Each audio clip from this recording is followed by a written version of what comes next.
Welcome, seekers and visionaries, to Oracle Mountain Chats. Here on this sacred virtual peak, we gather a space for oracles to share their wisdom, their visions, and their craft. It all began with a calling I could not ignore. One day, within a vision, I held this conch shell in my hands, and as I blew its resonant note into the world, I felt its vibration ripple across unseen realms. It was a summons, a signal to fellow oracles scattered near and far. I saw that we were on a mountain, vast and towering, reaching into the heavens. At its base, the world buzzed with life, people moving, creating, searching. Yet at the summit, there was stillness, clarity, and a circle of light. There, oracles stood, their gaze focused both outward and inward. They spoke of the energies they felt, the shifts they saw, and the whispers of the unseen. They weren't above the world, they were its witnesses and its guides. From this vision, OracleFest was born, a celebration of connection, insight, and the timeless wisdom that flows through us all. The message was clear. It is time. Time to meet upon this sacred mountain, to share what we hear, feel, and see. Time to bring the wisdom of the divine to a world that is yearning for its guidance.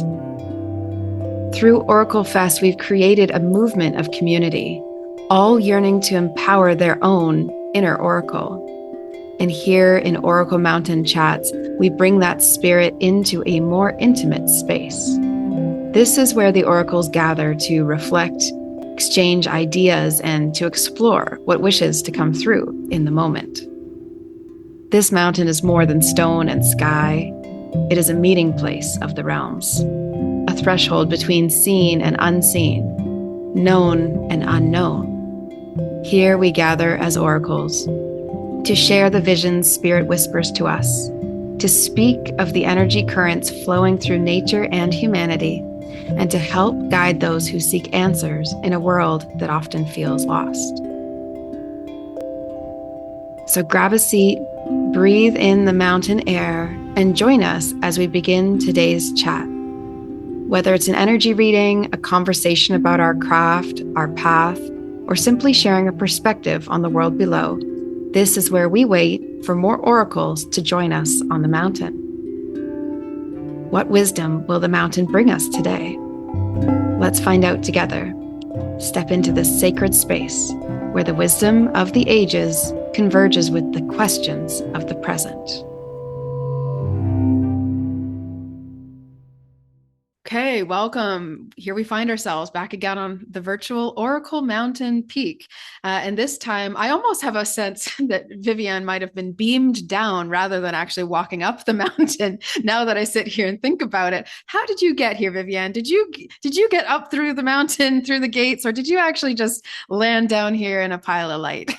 Now, how did you know? Absolutely. We have the faculty to project my beautiful light body presence, and I just came into a beautiful beam of ray of light and says, "Hey, nice to meet you, Kate, and everyone. We're here Yeah. to make a connection. Let's have a deep conversation." Absolutely. And so that was kind of a precursor to saying Viviane is an ambassador. And beautifully, we were just talking about this before the recording, as is customary here. We have juicy chats before the recording starts, which is that you are a bridge. You are actually acting as a connector between species and between realms. So if those of you who are not familiar with this idea of starseed, you're going to get more and more familiar hearing lots of these different OracleFest speakers talk about the connections they have to what is out there and beyond, and also here present with us. And so present within Viviane is this connection specifically to the Arcturians, but there is also a lot of relating in general, almost like a intergalactic, international development type of work is seemingly what you're doing here. Would you resonate with that? 100%. So well said. I love that. Think of me as an international ambassador here on the planet, most as I am an intergalactic one. So it really is. So directly being coming from the Arcturian delegation, I am an Arcturian being, and I chose to embody this humanized or this hybrid form so I can be on the planet and be able to reassess truly what's happening here. What are the challenges that human beings are facing for generations? You know, what's the pulse on the planet, where the changes are? What are the needs as well? And how can your star brothers and sisters can really assist? Because if you come from another planet or another civilization and you say, okay, I'm going to invite my neighbors, I'm going to, want to help my neighbors, I want to be helping the next planet, but you're not really on the planet living and experiencing what it really feels like, you will have an idea, but at the same time, how much can you truly relate? So think of me as a direct bridge of an interspecies bridge, because what it means interspecies is as much as I relate to all of you, I get it. I know what it feels like to be human. I know what it's really mundane 3D life is to get up in the morning, go to work, having to, face being able to functions, paying your bills, go to grocery, families, schools, obligations, at the same time rediscovering on a higher conscious level that, hey, wait a minute, there's more to me. And I'm starting to question everything I see, feel, listen to, relate to. My core values are shifting. There's profound changes happening, and I want to better understand so I can redefine my point of reference or my reality. The good news is that we always said that there's nothing mundane anymore.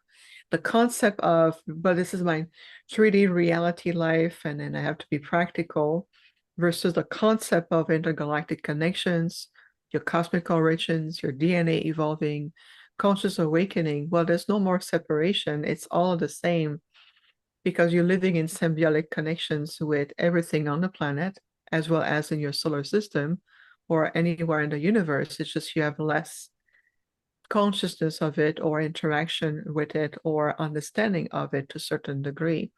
So this is why I'm pretty much the bridge that say to the intergalactic group consciousness to say, wait a minute, I know that we can implement certain measurement, we can help certain ways, but it's not going to constantly really help in the same sense that we need on the planet.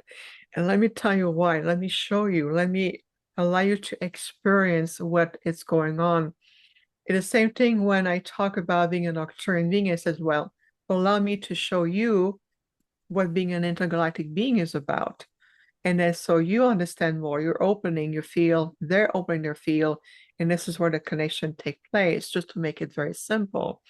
Right. So it's like we're not Right? having these like tiny exchanges. Say you go to a foreign country where you don't know the language, right? Just like per your example, you're not having only tiny exchanges of like, hello, thank you, this much, okay, pass the card, beep boop, done. It's you're really getting into. So tell me about your breakfast this morning and what were you thinking about and what were your emotions? And we can have these deeper conversations, it kind of sounds like. And so now instead of this sort of very distance connection, you're able to bring more for both. And so now I'm curious, is there a benefit to the Arcturians for having connection here as well? In a sense, is there that sort of, or is it that your stance is helping people here on Earth with their understanding so that they have that experience? Is there a way that it works both ways as well? It's a great observation. I love what you just said, Kate. Absolutely. There's always an exchange. Because if you look at a civilization like the Arcturians, we are really, really ancient. I mean, we're talking about millions of years old. So we have gone through many cycles of change and breakthroughs and being on the precipice and redefining who we are to get to the point of where we are today.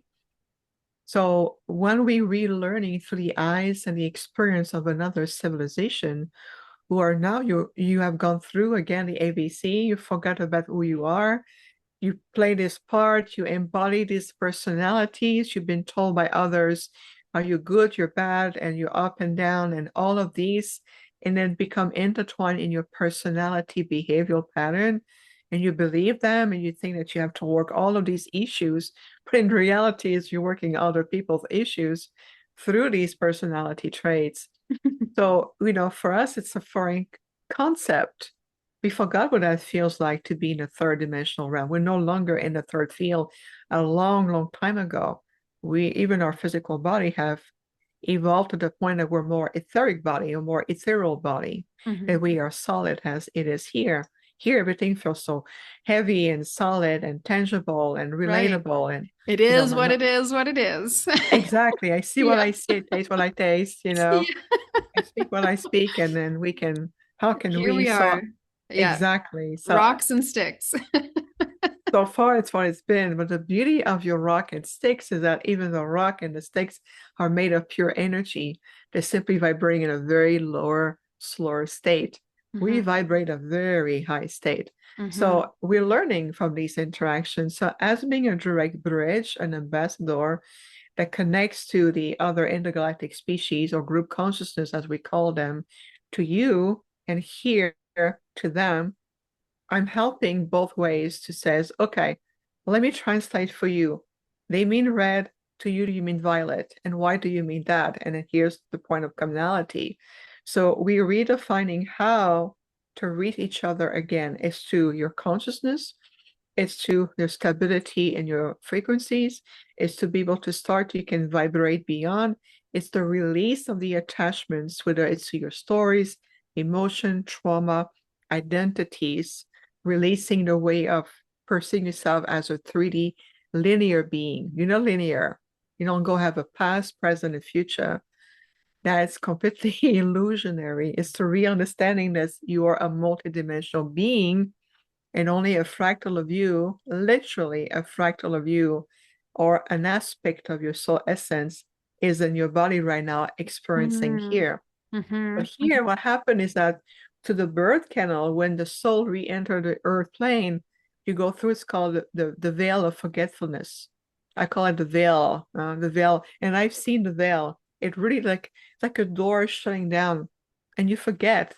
You go like, well, okay, I relate to what I've been told with my sensory or my points, my education, cultural background, belief system, whether it's you grew up in a religion or a spiritual, maybe temple or someplace. If you've been, growing up and then you've been practicing meditation all your life, or you're a monk, or a Buddhist monk, or you grew up in Central Asia, will be very different growing to here in America or the French Canadian culture. I can tell you there's a difference right there already. So all of these different dialects, linguistic understanding, cultural differences, you are becoming very engaged in those. And I can tell you they're very convincing. This reality is very convincing. Hmm. It feels like that's pretty much all there is. And now you start to open your horizon, like space program, going to the moon, and then observing, and then people who have certain authority and authority start to talk about their experience. And you go, huh, can it be a possibility for me as well? Or that I explained as a child, I could see this figure, or I thought I remember in a dream seeing a fog coming through me, or I felt something. I've always had this guy talking to me, thinking maybe it was my imagination. So there's a deeper sense of reawakening, realizing again that you are coexisting with a very intelligent, very multiverse universe, very multiverse. And then very also, there's so many layers of dimensional presence, consciousness, intelligence, how they grow with their perspective of reality. And you say, well, your reality feels very different from mine. So can we find a point of commonality so we can relate to each other? So imagine right now for a moment, if you were to converse or engage in a communication with a being that come from the star of Sirius. Now you can relate to Sirius because it's very popular on the planet. There's many stars seen from Sirius, and it's one of the bright stars in the sky you can see. So it doesn't seem too foreign. But if you have a being that come from Sirius, live there, grow, expand, connect to the universe, have a different form of science, medicine, perspective, and then we put a human being in front of each other, what would be the form of language would you use?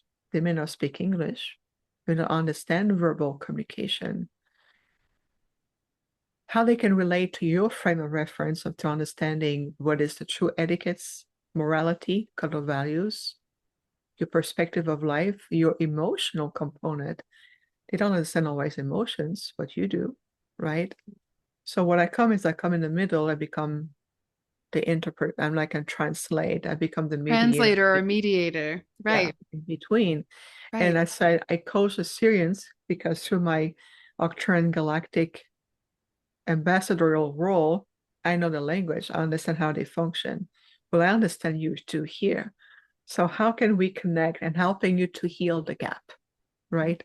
And healing those gaps will help to heal the heart of humanity, helping you to evolve beyond the wounds, the manipulation, the suppression, healing the gap with each other, with its cultural background, ethnic background.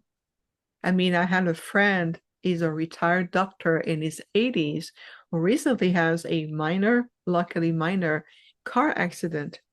And a gentleman from a different cultural background, not to name anything, came to tell him, I'm not able to talk to you because you belong to a different cultural identity. And so he was taken by that. I said, okay, we'll call a mediator. At the same time, was a police officer came. It was a beautiful, gentle lady, a police officer, a woman from another cultural background that came and became the mediator in between to help to heal the gap, to heal the wounds. Where is this coming from? I'm not Mhm. able to talk with you because you belong to another cultural background. And I Mhm. use the word to keep it neutral and positive. Of course. You Yeah, know, of course. this way there's no one offended, there's no one pointing the finger. It's just No. a different cultural perspective is what caused that separation even between two human beings. So Mhm. that's why it is about healing the gap, those of past history.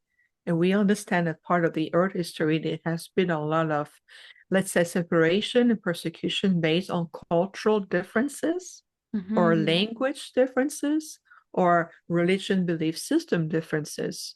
Mhm. You've come to the point where we are ready, we of the enlightened intergalactic communities, we are ready to reconnect with you as a species evolving in the multiverse. But first, you need to learn how to accept each other and being able Mhm. to transcend, heal, move beyond these differences put in place to separate you from each other. Mhm. You know, I Mhm. travel, have the joy of traveling quite a bit, and I've done many lectures, workshop, retreat, and conducted spiritual retreat at different places on the planet.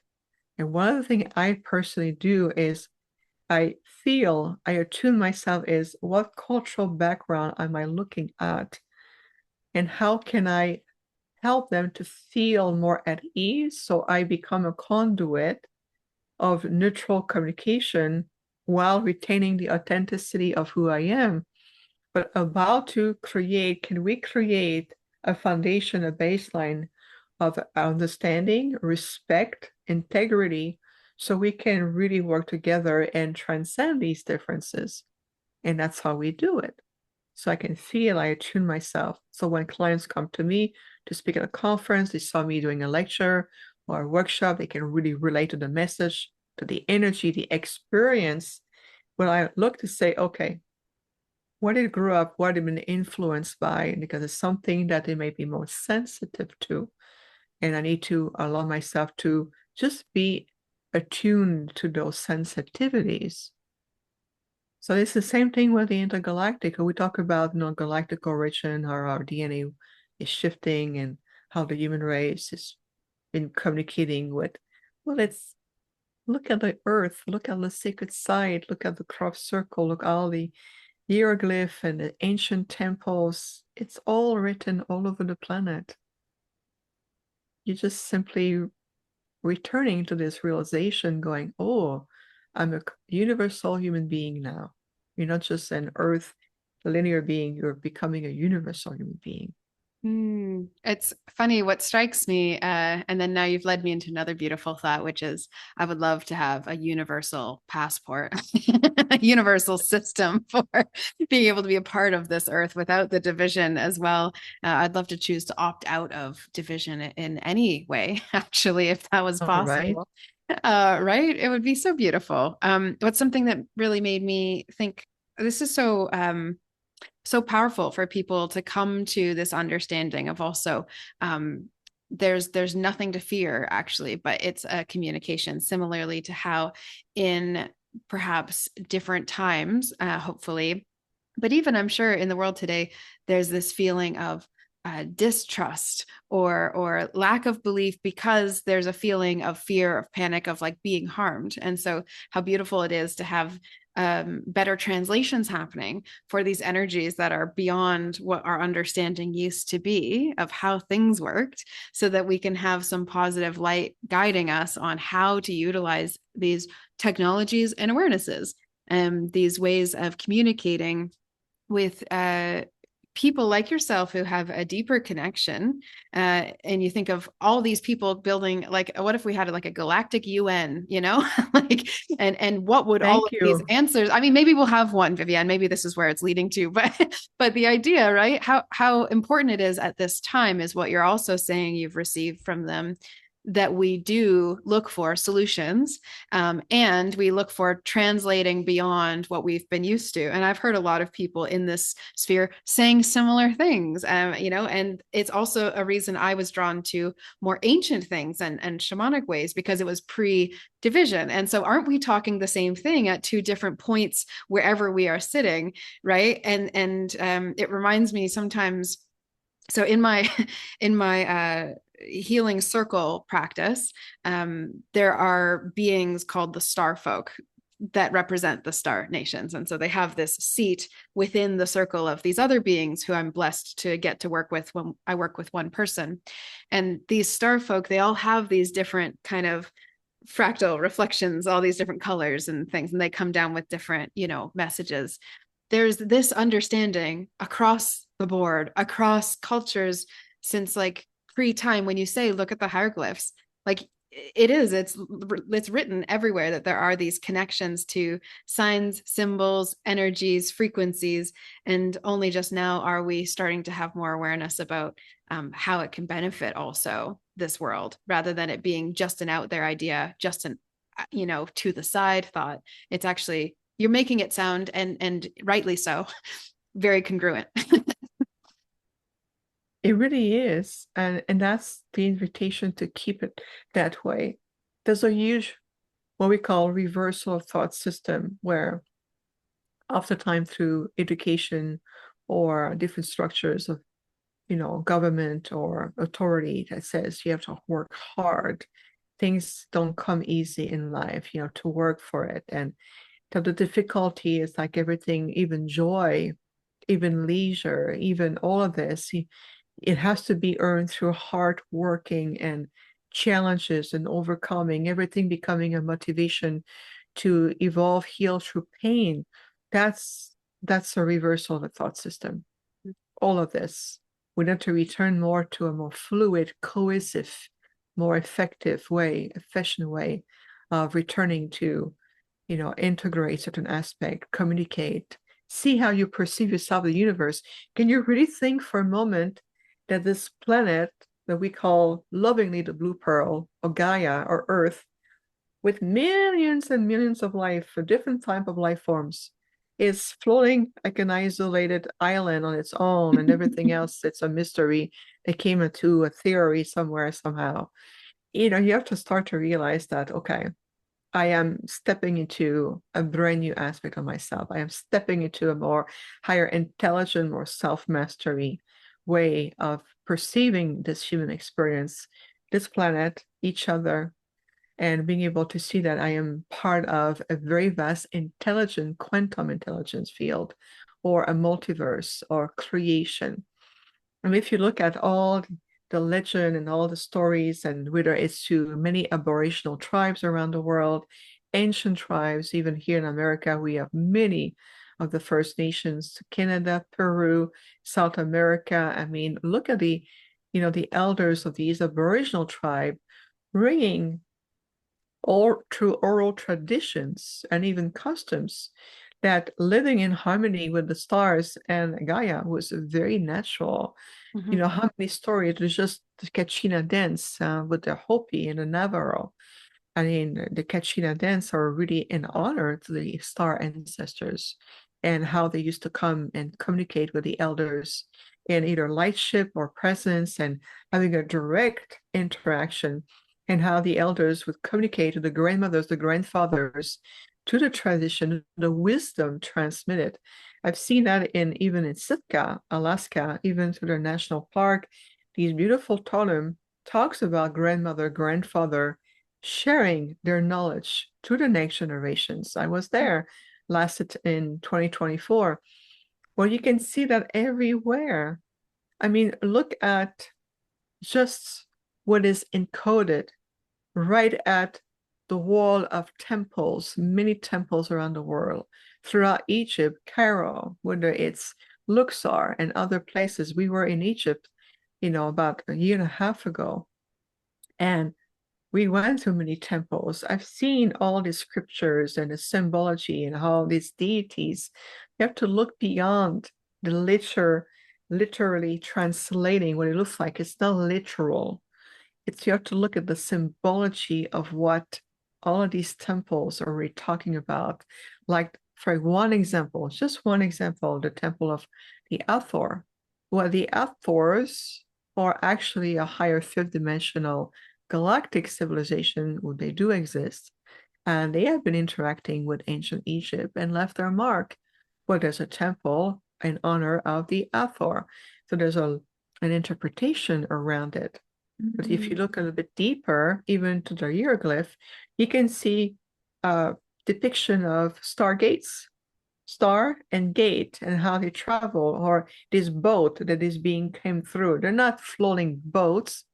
They're spaceship, they're craft coming from other dimensions or the planetary system or star system coming through, interacting with the ancient Egyptian. Some of them to bring agriculture knowledge or medicine or vibrational knowledge, how to be able to alleviate or work with rocks without having these heavy tools, or how to build a society or for other perspective or purposes or goals. So it's very diversified. And some people may say, well, they're not all positive, which is true. Just like some people on the planet you don't want to interact with because A they really decent don't have, number as well. well, they don't have the best interest at heart for Yes, you, exactly. and you will feel it, you'll see it. They're just, let's say politely, that they're evolving on in a different reality, different. Yeah, we're going in different directions here. Yeah. Exactly. Well, it's the same thing with exactly. Thank you, Kate. Same thing with the galactic beings is they don't necessarily share your set of values. I understand living here that I can't just go to your house and walk to your walls. I'm gonna grab myself a tea, a snack in your fridge, and you go, who are you? What you doing here? Yeah. It's There's boundaries, Mm-hmm. there's Mm-hmm. social etiquettes, there's protocols. It's normal for us here on the planet. It's Mm-hmm. not necessarily normal for someone who come from the Zeta Reticuli star system or a place where there's none of these codes exist. They're Mm-hmm. just gonna Mm-hmm. go and walk to your walls and look at you sitting in your living room because they have no understanding that they just cross your boundaries or they are in your territories and this is my private space. There's no such thing. Or sometimes I can see that in Starseed when they talk with me, they're like super close to my nose, like they're really literally in my field. Okay, I understand that this you have no knowledge of space boundaries or energetic. It's blending. It's the more we're in symbiotic, the more we can communicate with you. So we have to simply understand that the way we perceive life, how we perceive each other, you're thinking as a human being, which is beautiful, Mm-hmm. powerful, and filled with compassion, love, and complexity to the emotion. It's very complex to be a human being, but you have to be one to understand the complexity. Mm-hmm. When you come from another planet, you may have been interacting with the Earth and humans for thousands of years, but if you've never been a human being, it changed the dynamic. You can't think as a human expecting everybody else in the universe will think like you, Mm-hmm. and vice versa. So this is why there's so many, many interactions, presence, guidance. There's definitely an invitation to reconnect, to bring the human race out of isolation. You've never been a little planet floating around on your own for thousands of years. It's never been the case. Right. But now it's a time of returning, communing, understanding what communities are really about. And that starts right here, right now, how you live every day in your life. The moment you get up in the morning, you fix yourself breakfast, you brush your teeth. How's your relationship to your environment, relationship to your thoughts, to your emotions, how you're treating your body, how you're treating your animals at home or other members of your families, friends, neighbors. When you step outside and then you get into the car, go somewhere, after time people get and then they're in the visor and they don't even see the neighbors. There's a complete disconnect. It's a time to reconnect. It's a time to acknowledge each other. If we can understand that on the higher intergalactic levels, well, definitely we're here to help you remembering the essential of who you are. And I will add one more layer. It's about rediscovering what a human being is truly about. Mm. That's a sacred art that has been forgotten Mm. and unpolished over many generations. What is the true essence of a human being? Mm. That's part of the essence of what we are also here to help you to reawaken to accept and embody. The human race was designed as a very compassionate race. Your Mm. capacity for true compassion, love, your emotional field is rich. It's a power, it's an energy that has no equal. The capacity to radiate that in your living aura, the capacity to live in harmony with life as guardian, but you also have learned how to destroy it. So now it's the time to heal those gaps again. What does it mean to be an earth human? What is the art of being a human being? And many, many other beings around the universe are really interested in this because you Mm. have much to teach them. Hmm. I love that. That's so inspiring a message for all humans actually really to be able to understand and comprehend that.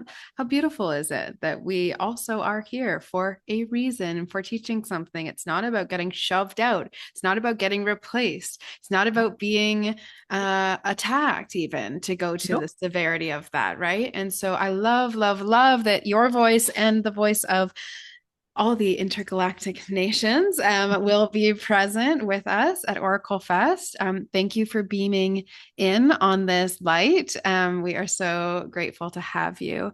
Is there anything else you feel needs to be shared in this space before we would close it out for the day?